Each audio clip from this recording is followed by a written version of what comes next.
रहस्यमयी शिव कथा। बहुत समय पहले एक गांव में शिवदास नाम का एक युवक रहता था। वह बचपन से ही महादेव का भक्त था।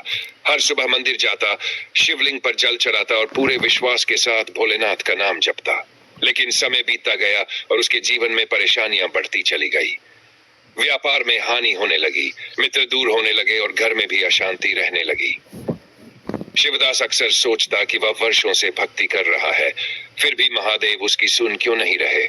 उसे लगता था कि शायद उसकी पूजा में कोई कमी है, लेकिन उसे नहीं पता था कि उसके जीवन में जो कुछ हो रहा था वह महादेव की कृपा आने से पहले मिलने वाले संकेत थे। एक रात वह उदास होकर मंदिर की सीढ़ियों पर बैठा था। तभी गांव के एक वृद्ध साधु उसके पास आए। उन्होंने उसके चेहरे की चिंता पढ़ ली। साधु मुस्कुराए और बोले कि जब महादेव किसी भक्त पर विशेष कृपा करने वाले होते हैं तो उससे पहले 3 संकेत अवश्य देते हैं, लेकिन अधिकांश लोग उन्हें पहचान नहीं पाते। यह सुनकर शिवदास के मन में उत्सुकता जागी। वह उन संकेतों को जानना चाहता था। पहला संकेत था जीवन में अचानक आने वाली कठिनाइयां।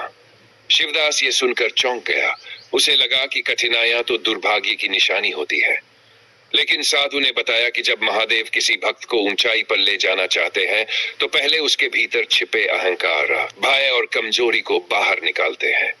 जैसे सोने को आग में तपाया जाता है, वैसे ही भक्त को संघर्षों से गुजारा जाता है।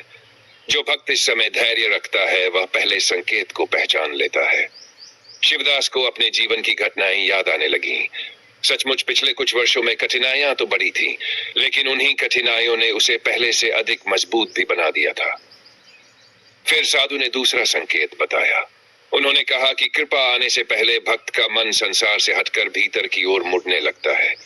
जिन बातों में पहले आनंद आता था वे फीकी लगने लगती है। मन बार बार भगवान का स्मरण करना चाहता है। यह परिवर्तन धीरे धीरे होता है और अक्सर व्यक्ति स्वयं भी इसे नहीं समझ पाता। शिवदास को महसूस हुआ कि कुछ समय से उसके साथ भी यही हो रहा था।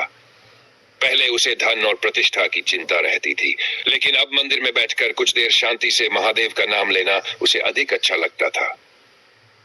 अब तीसरे संकेत की बारी थी।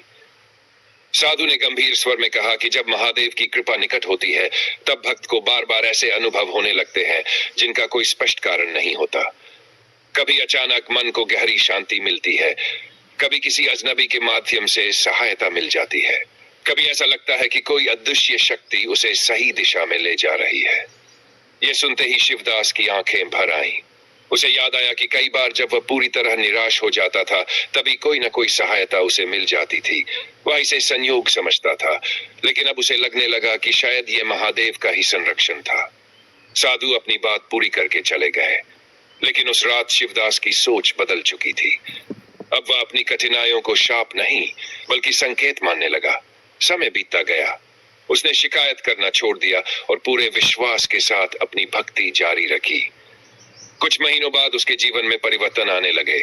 व्यापार सुधरने लगा, घर में सुख लौट आया और मन में एक ऐसी शांति आ गई जो पहले कभी नहीं थी। तब उसे समझ में आया कि महादेव की कृपा केवल चमत्कार के रूप में नहीं आती। कभी कभी वह पहले संघर्ष भेजते हैं, फिर भीतर परिवर्तन लाते हैं और अंत में भक्त को उसकी मंजिल तक पहुंचा देते हैं।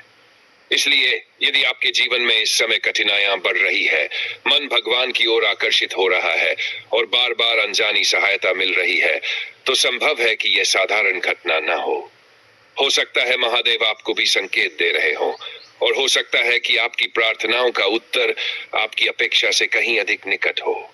हर हर महादेव।